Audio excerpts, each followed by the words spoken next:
I'r rhai ohonoch chi sydd wedi bod yn dilyn yn siwrne ni yn creu gardd Pont y Tŵr, fyddwch chi'n gwybod bod fan hyn yn hen gartre i nain a taid.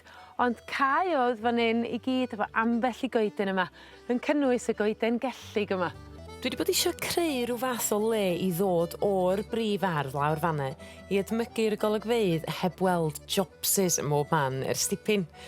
A dwi hefyd, ers blynyddoedd bellach, wedi bod eisiau creu siglen oedolion i mi fy hun yn yr ardd. A dwi'n mynd i ddefnyddio yr hen gader yma sydd wedi gweld dyddiau gwell.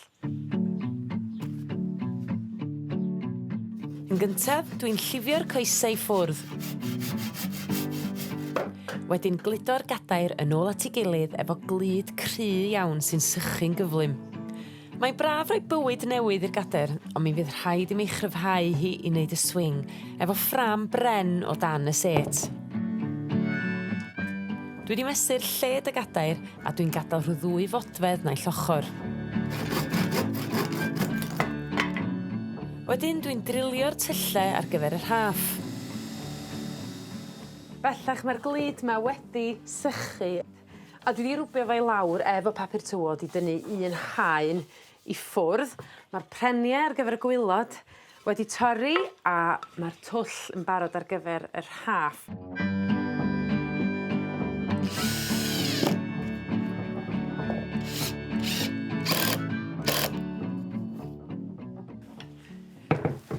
Dwi'n mynd i roed yr rhaff rhwng rhein yn y corneli, ond yn cyn gwneud hynny, dwi'n mynd i roed chydig o baent arni.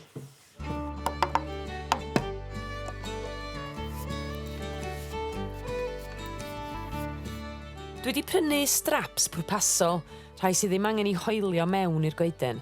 Mae modd ffeindio rhain ddigon rhwydd mewn siop garddio neu ar y we am tua 12 punt.